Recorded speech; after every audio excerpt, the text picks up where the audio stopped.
সকলকে সালাম এবং শুভেচ্ছা জানিয়ে শুরু করছি।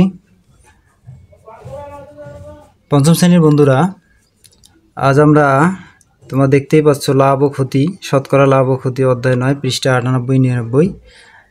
তো এই শতকরা অধ্যায়ের লাভ ক্ষতি বিষয়ে আজকে আলোচনা করব। তো আলোচনার প্রাথমিক পর্যায়ে আমরা লাভ ক্ষতি একটু জেনে নেই। সাধারণত ব্যবসার ক্ষেত্রে এই লাভ ক্ষতির কথাটি আসে। আমরা যখন কোনো কিছু ক্রয় বা বিক্রয় করি তখন লাভ বা ক্ষতি হয়। তাহলে এই যে মনে করো একজন ব্যবসায়ী একটা কলম 4 টাকায় ক্রয় করলো, তাহলে এটা তার ক্রয় মূল্য, ঠিক আছে। আর কলমটি বিক্রি করলো 5 টাকায়, তাহলে এটা তার বিক্রয় মূল্য।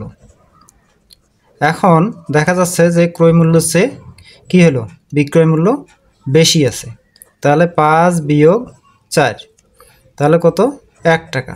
তার মানে তার 1 টাকা লাভ হচ্ছে। এখন যদি ক্রয় মূল্যটা 5 টাকা হয় আর বিক্রয় মূল্যটা 4 টাকা হয়, তাহলে আবার ক্ষতি হবে, 1 টাকা ক্ষতি হবে। তার মানে দেখা যাচ্ছে ক্রয় মূল্যের চেয়ে বিক্রয় মূল্য বেশি হলে লাভ হবে, আবার ক্রয় মূল্যের চেয়ে বিক্রয় মূল্য কম হলে ক্ষতি হবে। ঠিক আছে বন্ধুরা, চলো আমরা মূল আলোচনায় যাই। বন্ধুরা দেখো, তাহলে আমি কি বললাম, ব্যবসায় ক্রয় বা বিক্রয়ের সময় লাভ বা ক্ষতি হয়। এখন ক্রয় মূল্য থেকে বিক্রয় মূল্য বেশি হলে লাভ হয়, ঠিক আছে। তাহলে লাভের সূত্রটা কি হতে পারে, বিক্রয় মূল্য বিয়োগ ক্রয় মূল্য, ঠিক আছে। এবার দেখো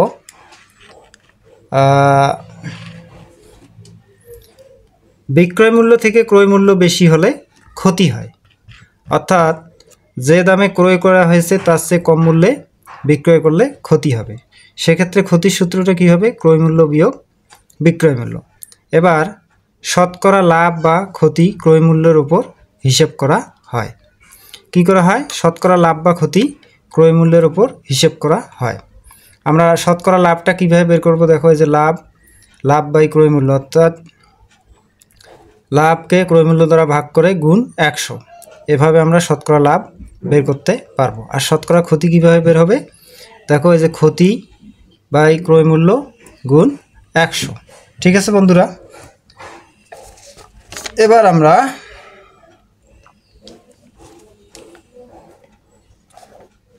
মূল আলোচনায় যাব।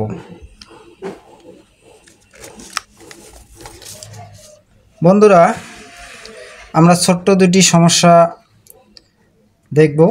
দেখো, একটি কলম 50 টাকায় ক্রয় করে 56 টাকায় বিক্রয় করা হলো, লাভ কত পার্সেন্ট হবে। তাহলে দেখো লাভের পরিমাণটা বিক্রয় মূল্য বিয়োগ ক্রয় মূল্য, তাহলে 56 থেকে 50 বিয়োগ করলাম, কত হলো, 6 টাকা হলো। এখন লাভের হার হলো, এই লাভের হার আর কি, শতকরা হার কিভাবে একটু আগে আমরা দেখলাম, এই যে লাভ বাই ক্রয় মূল্য গুণ 100। লাভ কত ছিল, 6 টাকা, ক্রয় মূল্য হলো 50 টাকা গুণ 100, কাটাকাটি করলাম, 50 × 50, 50 দুগুণ 100, তাহলে 6 দুগুণ 12, অতএব লাভ হলো 12%, ঠিক আছে বন্ধুরা।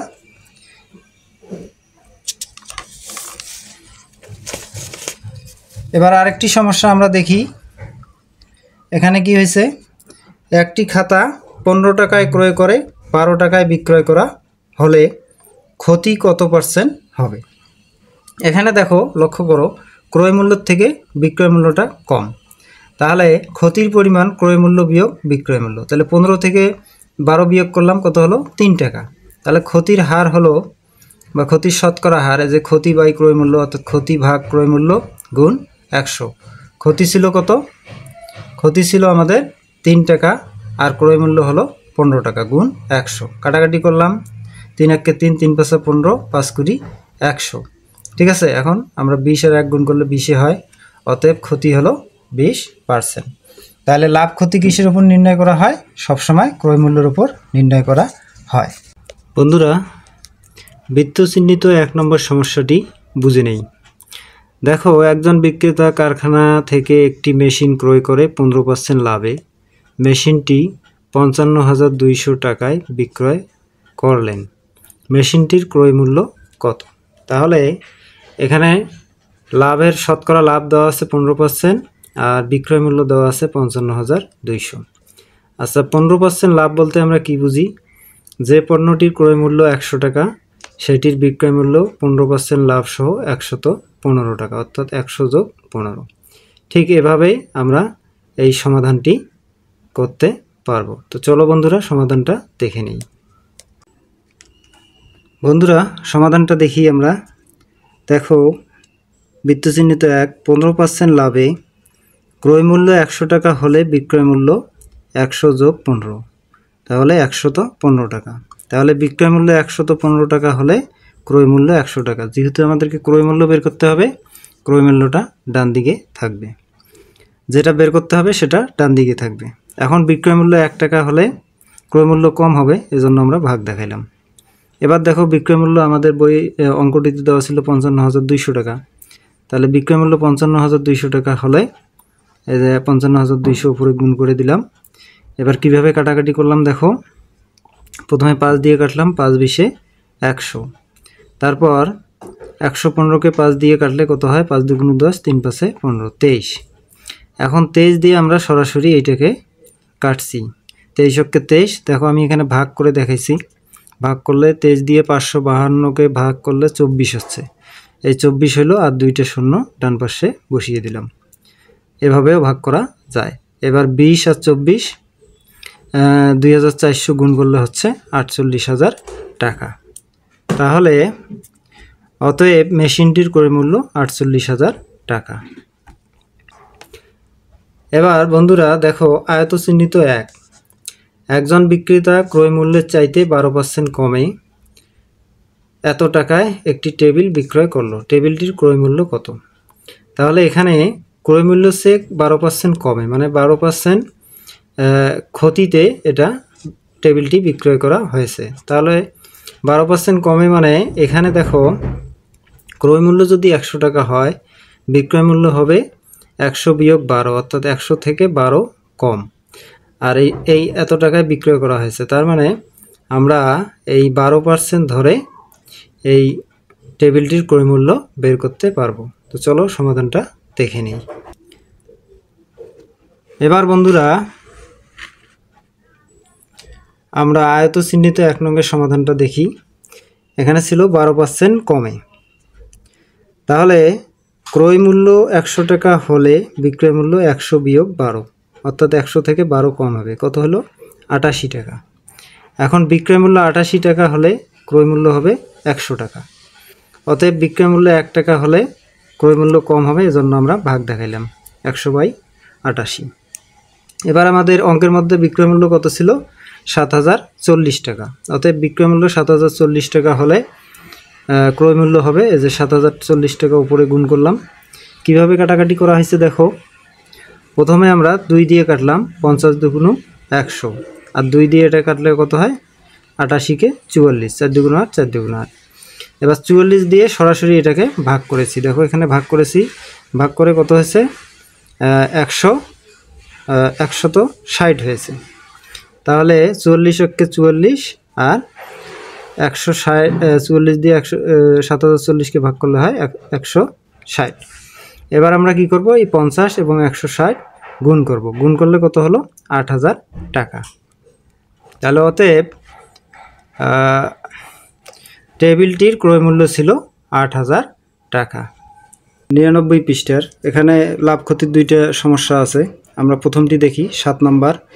7 নম্বরে আছে, একটি দোকানে 1800 টাকার পণ্য 20% কমে বিক্রয় করা হলো। পণ্যটির বিক্রয় মূল্য কত? ঠিক আছে, তাহলে 1800 টাকার পণ্য বলতে কি, 1800 টাকা ছিল ওই পণ্যটার ক্রয় মূল্য। সেই পণ্যটা কি করছে? 20% কমে বিক্রয় করা হয়েছে। তাহলে পণ্যটির বিক্রয় মূল্য কত? এটা আমাদেরকে বের করতে হবে। তো চলো বন্ধুরা আমরা সমাধানটা দেখে নিই। দেখো বন্ধুরা, 20% কমে ক্রয় মূল্য 100 টাকা হলে বিক্রয় মূল্য হবে 100 বিয়োগ 20, অর্থাৎ 80 টাকা। তাহলে আমাদেরকে যেহেতু বিক্রয় মূল্য বের করতে হবে, তাহলে আমরা কি করব, দেখো ক্রয় মূল্য 100 টাকা হলে বিক্রয় মূল্য আবার 80 টাকায় লিখব। এবার ক্রয় মূল্য 1 টাকা হলে বিক্রয় মূল্য যেহেতু কম হবে আমরা ভাগ দেখাইলাম।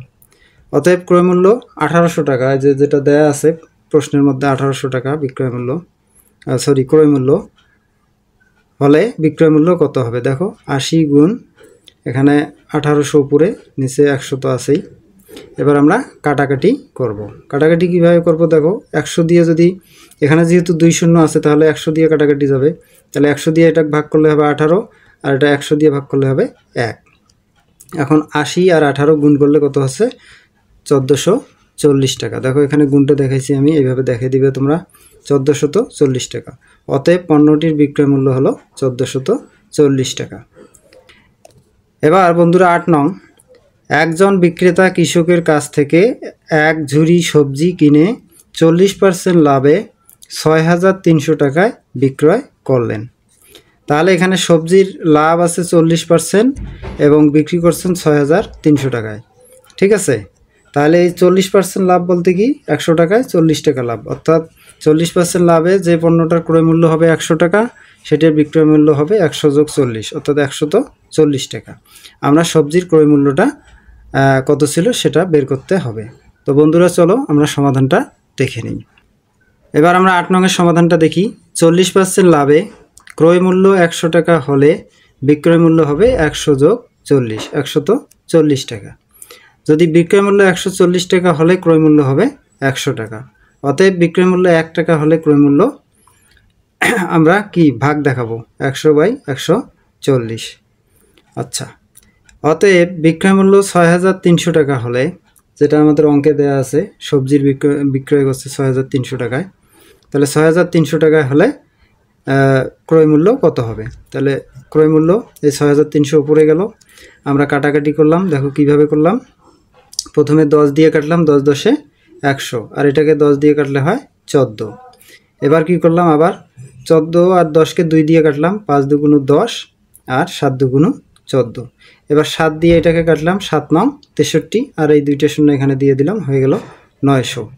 এবং এখন কি করব, এই 900 আর 5 গুণ করব, তাই না। 900 আর 5 এখানে গুণ করা হলো সুন্দর করে, কত হলো দেখো 4500 টাকা, ঠিক আছে। আচ্ছা, অতএব সবজির ক্রয় মূল্য 4500 টাকা। ধন্যবাদ বন্ধুরা।